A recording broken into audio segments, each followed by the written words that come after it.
इकडे शनया मकरंद पाध्येच्या शेजारी बसून प्रचंड टेन्शन मध्ये होती. तेवढ्यात अचानक मकरंदचा फोन वाजला. मकरंद स्क्रीनवर बघितलं तर एका अननोन नंबरवरून फोन येत होता. त्यानं फोन उचलला आणि तो बोलू लागला. फोनवरच्या माणसाचं बोलणं ऐकून मकरंद ताडकन उठला आणि त्याला म्हणाला, हो सर, हो हो, अगदीच. तुम्ही काळजी करण्याची काही गरज नाही. तुम्हाला जसं हवंय तसंच होईल. Thank you sir. एवढं बोलून मकरंदने फोन ठेवला. समोरचा माईक हातात घेऊन तो बोलू लागला, माफ करा, मला एक महत्वाचा फोन आला होता. हरकत नाही, मी राणे कन्स्ट्रक्शनच्या बाबतीत बोलत होतो. फोनवरून माझ्याशी डील बद्दल बोलणं झालं, त्यामुळे खरं तर मला त्यांचा राग आला होता. पण आता या गोष्टीला एक वेगळं वळण मिळालंय. तुम्हाला तर माहितीच आहे, या प्रोजेक्टसाठी आमच्या कंपनीनं ऑनलाईन प्रेझेंटेशन मागवलं होतं. आम्ही सगळ्यांची प्रेझेंटेशन्स पाहिली आहेत आणि त्यामध्ये राणे कन्स्ट्रक्शन्स कडून जे प्रेझेंटेशन आलं होतं त्याला बघून मी प्रचंड सरप्राईज झालोय.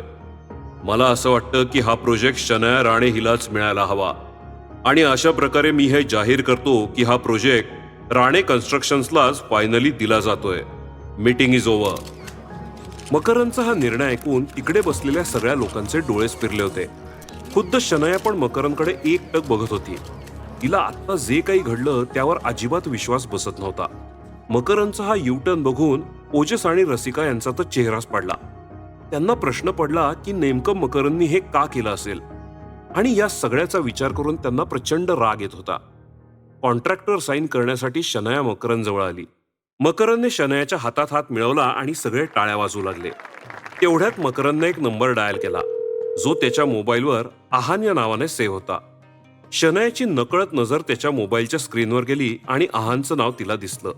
आहानने मकरंदचा फोन उचलताच मकरंद म्हणाला, सर, तुम्ही मला जे काम दिलं होतं ते मी पूर्ण केलंय. त्यानंतर मकरंद आणि आहानचं पुढं थोडं बोलणं झालं आणि मकरंदनं फोन ठेवला. हे सगळं चालू असताना शनया स्वतःशीच बोलू लागली, मकरंद आहानचा तोच मित्र तर नाही ना ज्यानं त्याला गाडी दिली होती? बहुतेक तोच आहे. आणि आता मला असं वाटतंय की मकरंदने हा प्रोजेक्ट आहानच्या सांगण्यामुळे राणे कन्स्ट्रक्शन्सला दिलाय. हॉलमधल्या त्या गर्दीत विक्रम पण उभा होता. त्याच्या मोबाईलवर आहानचा फोन आला.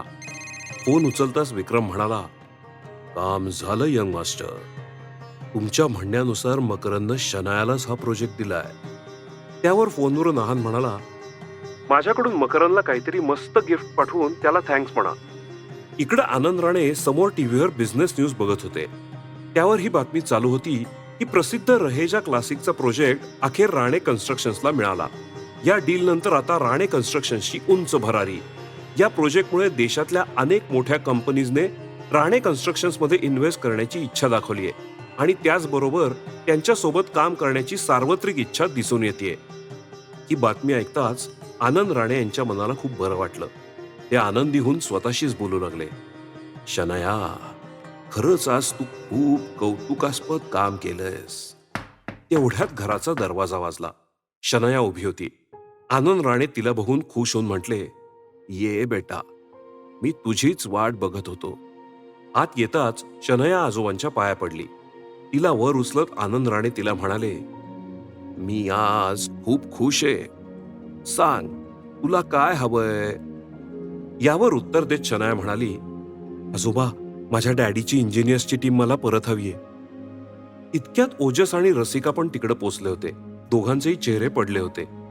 तेवढ्यात आनंद राणे शनयाला म्हणाले, ठीक आहे शनया, मी तुला ती टीम परत करतो आणि जसं मी म्हणालो होतो तसं या शहराच्या बाहेर माझी 6 मजल्यांची बिल्डिंग तुझ्या नावावर करतोय.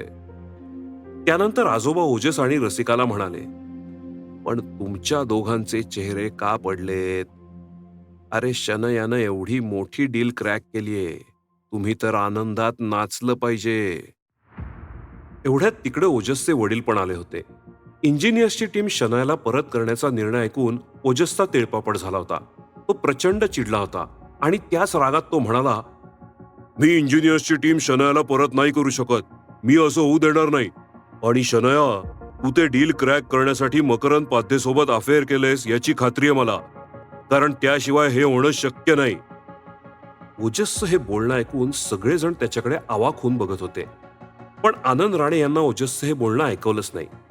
ते ओजस जवळ गेले आणि त्याला जोरात कानाखाली लावली आणि रागात म्हणाले, तुम्ही सगळे काही कामाचे नाही आहात. स्वतःकडून तर हे काम झालं नाही आणि इथं शनयानं ही डील क्रॅक केलीये तर तिची बदनामी करताय.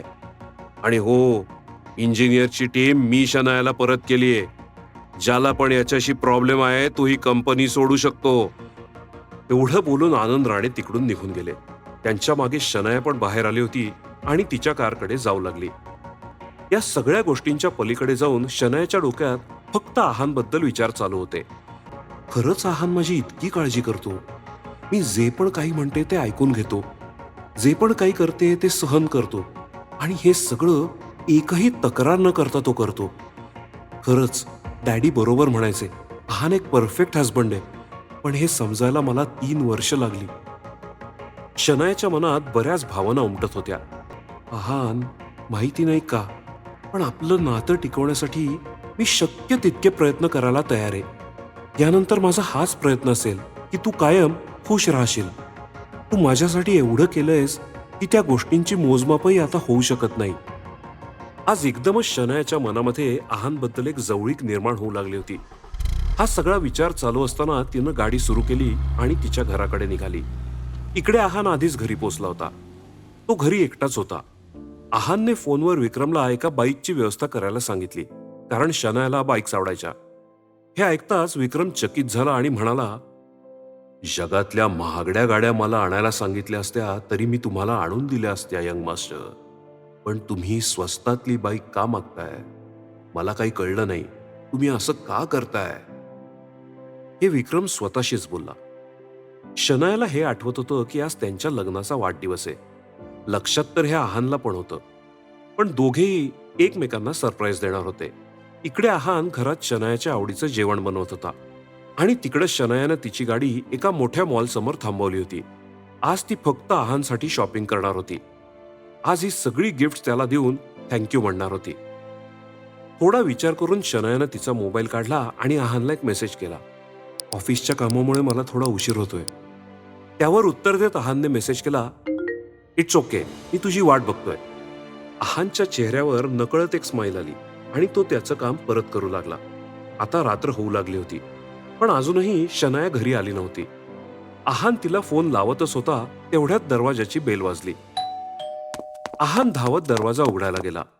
शनायाला बघून त्याला खूप छान वाटलं. त्याला वाटत होतं की बहुतेक शनाया आजचा दिवस विसरलीये.